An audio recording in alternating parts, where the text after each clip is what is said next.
Olá, pessoal amigo, companheiros do Grupo Assistencial Espírita Frei Anselmo. Mais uma vez juntos, em coração, em pensamentos, para mais um estudo de um capítulo do livro Caminho, Verdade e Vida. Hoje nós vamos ver o capítulo, a lição de número 40, Tempo de Confiança. Trazido esse livro maravilhoso pelas mãos luminosas de Francisco Cândido Xavier e do nosso querido Emmanuel para a nossa instrução. Mas antes de nós começarmos esse capítulo, vamos, como sempre, aos nossos agradecimentos, elevando os nossos pensamentos até Deus, nosso Pai, até Jesus, nosso Divino Mestre, vamos agradecer a oportunidade que temos da vida, a alegria de viver, pelas oportunidades do aprendizado. Agradecermos ao nosso Mestre Jesus que nos trouxe o caminho, para que pudéssemos seguir os seus passos rumo à evolução. Gratidão a todas essas mãos entrelaçadas que trabalham anonimamente em nosso benefício. E gratos vamos rogar ao nosso Mestre Jesus que seja conosco e esteja conosco, hoje e sempre. Que assim seja. Pois bem, caríssimos, mas como estamos nessa leitura de número 40, né? Tempo de confiança, vamos confiar nos amigos que estão aí conosco através da telinha, vamos confiar que eles vão compartilhar aí, divulgar as nossas mídias do Grupo Assistencial Espírita Frei Anselmo, confiantes nos compartilhamentos, confiantes na divulgação desse nosso canal e gratos por confiarem também, né, em nossas leituras. Então, vamos lá, pessoal, do livro Caminho, Verdade e Vida, lição 40, Tempo de Confiança. A epígrafe: disse-lhes, onde está a vossa fé? Está em Lucas, capítulo 8, versículo 25. A tempestade estabelecera perturbação no ânimo dos discípulos mais fortes. Toda vez que vem a tempestade em nossa vida, tempestades que vêm sobre flores de ilusão, como diz Chico, né, num dos seus lindos poemas, verdadeiros poemas trazidos por Emmanuel. Estamos em ilusão muitas vezes, e vêm então as tempestades, aqueles sentimentos que nós muitas vezes achamos que não somos merecedores de estarmos passando por aquela questão, por aquele desafio. Mas todos que aqui estamos sujeitos a tempestades. Como diz Leon Denis no seu livro Depois da Morte, tudo que vive sofre. Tudo o que vive sofre. Sofrimentos físicos, sofrimentos morais, e aqueles sofrimentos, aquelas tempestades que vêm ao encontro do nosso coração, talvez sejam as mais doloridas, que nos marcam muitas vezes mais do que as dores físicas. Mas, como diz Jesus, onde está a nossa fé? No Evangelho segundo o Espiritismo, nós temos no capítulo 19, a fé que transporta montanhas. Se tiveres fé, mesmo que seja do tamanho de um grão de mostarda, diga a esse monte que passe daqui para lá, e ele passará. esse monte, essa montanha das nossas imperfeições. Quanto mais nós nos aperfeiçoamos, quanto mais nós nos moralizamos, nossa compreensão, nosso entendimento, ele aumenta, e nossa fé também. Porque a fé, ela é inata, ela está dentro de nós. Quando nós falamos sempre dessa centelha divina que habita em nós, é a certeza de que somos filhos de um Pai misericordioso, maior que nós. E nós nos esquecemos disso. E quando nós nos lembramos dessa centelha divina que trazemos conosco, nossa fé vai aumentando. Quanto mais essa certeza vai se fazendo mais robusta em nós, mais a nossa fé, nossa confiança na vida e em nós mesmos. Porque não adianta eu confiar no Criador e não confiar em mim, nas minhas possibilidades como filha de Deus, como filhos do Criador que somos. Vamos continuar. Desorientados ante a fúria dos elementos, socorrem-se de Jesus em altos brados. Atende-os o Mestre, mas pergunta depois: onde está a vossa fé? O quadro sugere ponderações de vasto alcance. A interrogação de Jesus indica claramente a necessidade de manutenção da confiança, quando tudo parece obscuro e perdido. Em outra passagem de Jesus, ele diz assim para nós: qual é o pai que, se o filho lhe pedir peixe, lhe daria pedras? Se vós, que sois homens de pouca fé, sabeis dar boas dádivas aos seus filhos, quanto mais o vosso Pai que está nos céus. Então nós muitas vezes, descremos. Nossa fé vacilante, não confiamos na providência divina, porque não confiamos em nós, em nossas atitudes, que muitas vezes não são firmes o bastante. Em tais circunstâncias, surge a ocasião da fé, no tempo que lhe é próprio. Nada acontece por acaso. Não adianta eu querer que a semente se transforme em árvore e dê frutos num único dia. Se há ensejo de trabalho e descanso, plantio e colheita, revelar-se-á igualmente a confiança na hora adequada. Sabermos esperar, sabermos aguardar.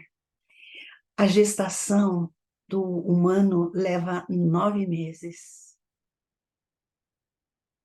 Se a mãezinha que está gestando não souber aguardar a chegada desse filho de Deus em primeiro lugar, que vai ser colocado em suas mãos para que ela o auxilie na matéria, como seria, né? Apesar de que existem alguns apressadinhos que chegam aos 7 meses, mas o normal seria aos 9, né? A mãezinha aguardar com aquela ansiedade e aquela confiança no Criador, a hora adequada do nascimento do seu rebento, né? E nós também deveríamos aguardar com fé e confiança o nascimento das coisas que nós tanto buscamos. Nos lembrando que muitas vezes essa busca ela é material.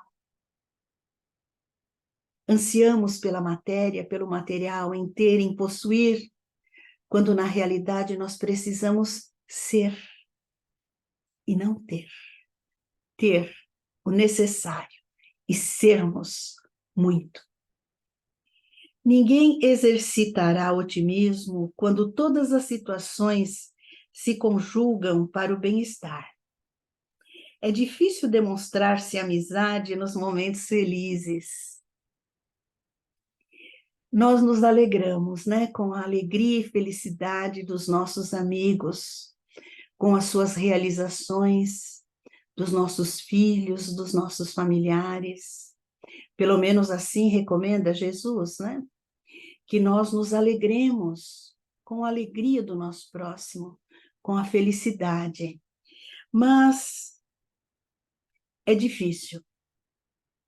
Na maioria das vezes, nós julgamos, invejamos e achamos, muitas vezes, que aquela criatura não é merecedora daquelas bênçãos. Não é verdade assim? Vamos pensar com sinceridade de nós para conosco. Quantas vezes nós não invejamos um irmão nosso por uma conquista? Geralmente conquista material. Outras vezes conquistas do coração. Porque ele tem, porque ele possui, porque ela possui, porque ela conquistou. Ela, ele conquistaram. Será que eu estou trabalhando o suficiente para conquistar? Aguardem os discípulos naturalmente oportunidades de luta maior, em que necessitarão aplicar mais intensivamente os ensinos do Senhor. Todos nós que aqui estamos vamos, de uma forma ou de outra, ter que vivenciar os seus ensinos. Jesus, o nosso mestre, o co-criador planetário, ele passou pela fase hominal, pela matéria, para provar do seu mundo, para provar a sua criação. Quem somos nós para não querermos passar por desafios que serão maiores ou menores de acordo com a nossa compreensão, com a nossa fé na vida, com a nossa fé em nós mesmos? Nada muda se eu não mudar. Sem isso seria impossível aferir valores. Como é que eu vou saber da dor do meu irmão se eu não passei por aquela dor?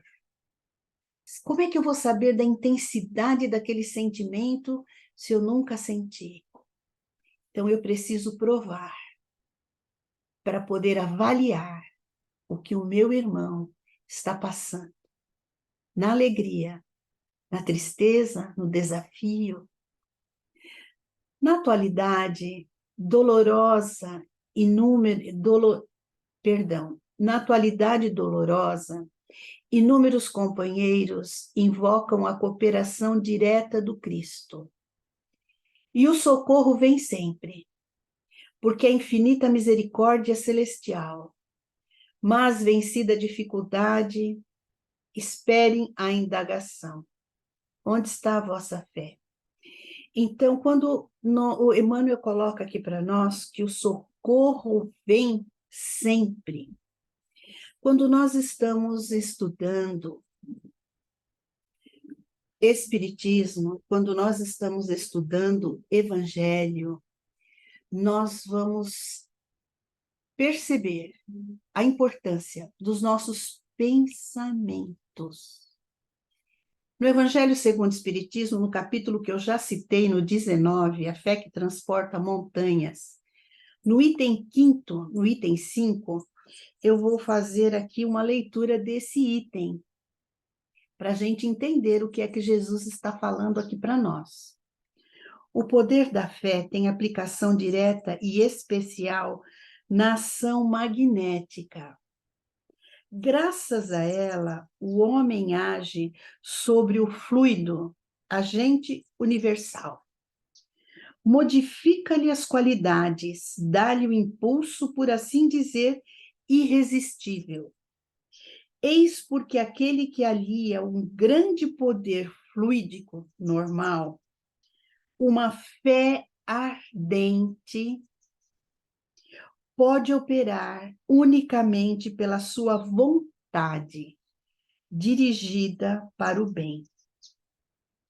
Esses estranhos fenômenos de cura ou de outra natureza, que antigamente eram considerados prodígios e que, no entanto, não passam de consequência de uma lei natural. Essa razão, porque Jesus disse aos seus apóstolos: se não conseguiste curar, foi por causa da vossa pouca fé. Então Jesus nos diz: tudo o que eu faço podeis fazer e muito mais. Através do nosso pensamento e da nossa fé aliada a esse pensamento, nós vamos atrair para nós aquilo que nós necessitamos. Vamos nos lembrar do fenômeno de ideoplastia. Vocês se lembram? Nos estudos de educação mediúnica, o que é o fenômeno da ideoplastia, quando a gente está lá nos nossos estudos, antes da prática. Então, o que é a ideoplastia? É a faculdade de o pensamento exercer ação sobre a matéria. O que é que nós acabamos de ler no Evangelho? Então, os nossos pensamentos firmes, com propósitos sérios, divinos, aliados, a nossa fé, a nossa força, nós vamos conseguir criar. Como disse aqui Emmanuel no parágrafo anterior, e o socorro vem sempre, mas nem sempre da forma que nós esperamos. Muitas vezes ele vem através de um desafio para que a gente possa compreender mais e melhor os ensinos do Mestre Jesus. Voltando ao fenômeno da ideoplastia, nós somos responsáveis por esses nossos pensamentos, por esses nossos desejos, por essa nossa vontade, que muitas vezes não é construtiva, e nós vamos reclamar e as coisas não estão acontecendo segundo nossos desejos. Mas será que esses nossos desejos são aqueles que vão de encontro à nossa necessidade de evolução? Vamos pensar. Continuando. Onde está a vossa fé? E outros obstáculos sobrevirão, até que o discípulo aprenda a dominar-se, educar-se e a vencer serenamente com as lições recebidas. Será que nós agradecemos quando vem um desafio para nós? Aqueles desafios assim que a gente diz, meu Pai, meu Deus, será que eu vou conseguir sobreviver a isso? Aonde está a nossa fé? A nossa confiança quando esses desafios vêm? Se nós pararmos e nos lembrarmos de todos os desafios que nós já superamos com a ajuda de Deus, de Jesus, dos nossos amigos espirituais, que estão sempre ao nosso lado, nos auxiliando. Se nós olharmos e vermos quanta coisa já superamos, teremos forças de dizer assim: vou superar mais este desafio. Já superei tantos outros, já tenho mais força, mais coragem, já tenho mais compreensão para superar esse também, não é? Mas muitas vezes nós ficamos presos ao vitimismo, acharmos que não somos merecedores do desafio. Mas se ele veio para nós, é porque nós estamos necessitando desse desafio. No livro Retalhos de Luz, olha, eu vou mostrar para vocês, é um livro bem singelo. Ele é de um espírito chamado Maria Cantora, trazido pelo médium Emanuel Alves da Silva. É o pessoal lá de Minas, né? Eu já tive o privilégio de estar nessa casa e de conhecer o trabalho dessa casa, que foi fundada por Maria Cantora. Então, nesse livrinho aqui, livrinho pelo tamanho, não pelo conteúdo, tem uma lição, esse livro chama-se Retalhos de Luz. Tem uma lição que se chama Esperança, que eu vou ler para nós, para encerrarmos. Esperança. Aquele que sabe esperar é aquele que sabe compreender. Como a natureza não dá saltos, também nós não damos salto em nossa evolução. A vida nos oferece o resultado na hora certa. Saber ter esperança e fé é saber esperar. O que temos como força é o tempo. Nada substitui o tempo. Ninguém planta hoje e colhe amanhã. Tudo tem o seu tempo. Por mais que as pessoas sejam apressadas, elas acabam tendo que esperar. O tempo é o remédio que cura a doença do apressado. Aquele que na vida caminha sob os golpes da pressa, sofre os tormentos da alma, espera, sempre conformado, que Deus lhe dá a resposta na hora certa.